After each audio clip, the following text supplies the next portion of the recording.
Comment diviser deux nombres entiers avec un quotient décimal? Dans cette vidéo, nous allons apprendre à poser une division décimale. Tu dois déjà savoir poser une division de deux entiers avec retenue. Si ce n'est pas le cas, j'ai déjà fait une vidéo qui explique cela. Tu peux cliquer ici pour aller la voir. Cette vidéo sera en deux parties. On verra d'abord une rapide leçon où je t'expliquerai comment poser correctement une division décimale. Et pour terminer, tu pourras t'entraîner avec des problèmes corrigés impliquant des divisions décimales. Démarrage de l'explication dans 3, 2, 1.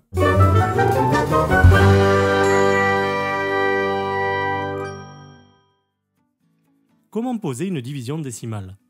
Pour t'expliquer cela, nous allons poser la division 53 divisé par 4. Tu remarques que j'ai laissé un espace à cet endroit, on y reviendra plus tard. On va calculer comme on sait le faire, 53 divisé par 4. Débutons le calcul. Dans 5, combien de fois peut-on trouver 4? Une fois. On écrit donc 1 au quotient et on soustrait 4 fois 1 est égal à 4 aux dizaines du dividende. Reste 1. Terminons le calcul de la partie entière. On abaisse le chiffre 3 des unités. Dans 13, combien de fois peut-on trouver 4? 3 fois. On écrit donc 3 au quotient et on soustrait 4 fois 3 est égal à 12 aux unités du dividende. Reste 1. La division entière est terminée. On peut répondre que 53 divisé par 4 est égal à 13, reste 1. Quand on a comme ici un reste non égal à 0, on peut décider de continuer la division pour avoir un résultat plus précis. On va obtenir un quotient décimal. On place une virgule à la suite de notre dividende, mais aussi à la suite de notre quotient. Ne l'oublie pas. Puis, on ajoute le 0 des dixièmes dans notre dividende et on poursuit le calcul de la partie décimale comme on sait le faire. C'est-à-dire que l'on abaisse le 0 des dixièmes. Dans 10, combien de fois peut-on trouver 4? 2 fois. On écrit donc 2 au quotient et on soustrait 4 fois 2 est égal à 8 au dixième du dividende. Reste 2. On peut s'arrêter ici et répondre plus précisément que 53 divisé par 4 est égal à 13,2 au dixième près. Pas besoin de préciser le reste. Si l'on veut être plus précis, on peut continuer en ajoutant le 0 des centièmes dans notre dividende. On abaisse le 0 des centièmes. Dans 20, combien de fois peut-on trouver 4? 5 fois. On écrit donc 5 au quotient et on soustrait 4 fois 5 est égal à 20 au centième du dividende. Reste 0. Lorsque l'on tombe sur un reste égal à 0, cela veut dire que la division décimale est terminée. Inutile de continuer. On peut donc répondre très précisément que 53 divisé par 4 est égal à 13,25. Cela peut être la réponse au problème suivant. Paul a acheté 4 t-shirts identiques et a payé 53 €. Combien coûte un seul t-shirt?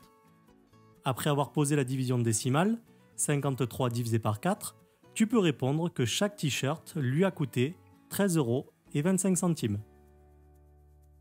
Passons maintenant aux exercices. Je vais te proposer des problèmes où tu devras poser une division décimale pour pouvoir répondre.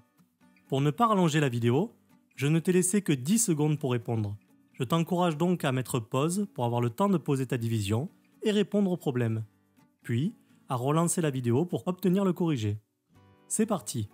5 amis vont manger au restaurant et souhaitent partager l'addition de 81 € en parts égales. Quelle somme devra payer chaque ami?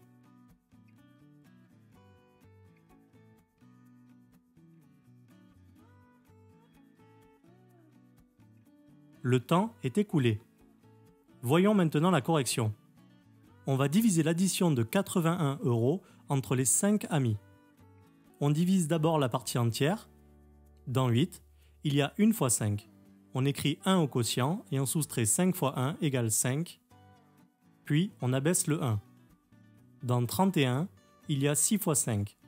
On écrit 6 au quotient et on soustrait 5 fois 6 égale 30. On sait déjà que chaque ami va au moins payer 16 €. Mais il reste 1 € à diviser en 5.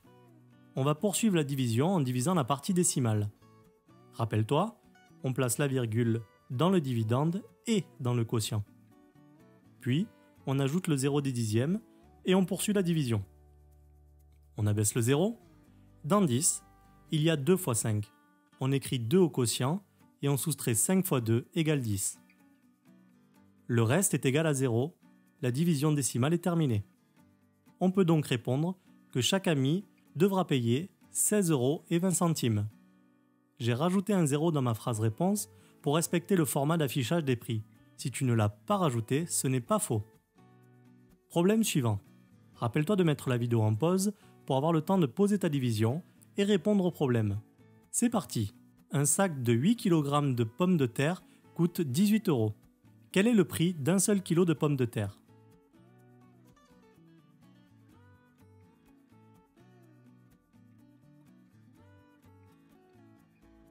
Le temps est écoulé. Voyons maintenant la correction. On va diviser le prix du sac de pommes de terre par le nombre de kilos. On divise d'abord la partie entière. Dans 18, il y a 2 fois 8. On écrit 2 au quotient et on soustrait 8 fois 2 égale 16.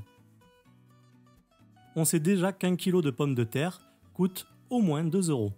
Mais il reste encore 2 € à diviser en 8. On va poursuivre la division en divisant la partie décimale. Rappelle-toi, on place la virgule dans le dividende et dans le quotient. Puis, on ajoute le 0 des dixièmes et on poursuit la division. On abaisse le 0. Dans 20, il y a 2 fois 8. On écrit 2 au quotient et on soustrait 8 fois 2 égale 16. Le reste n'est pas égal à 0. On continue la division décimale en ajoutant un nouveau 0. On abaisse le 0. Dans 40, il y a 8 fois 5. On écrit 5 au quotient et on soustrait 8 fois 5 égale 40. Le reste est égal à 0. La division décimale est terminée. On peut donc répondre que le prix de 1 kg de pommes de terre est de 2,25 €. Troisième et dernier problème. Attention, ce problème est plus difficile que les autres. Tu vas devoir faire une division avec un diviseur à 2 chiffres. Rappelle-toi de mettre la vidéo en pause pour avoir le temps de poser ta division et répondre au problème. C'est parti. Un producteur de jus d'orange verse 54 litres de jus dans 40 bouteilles identiques. Calcule la contenance d'une bouteille.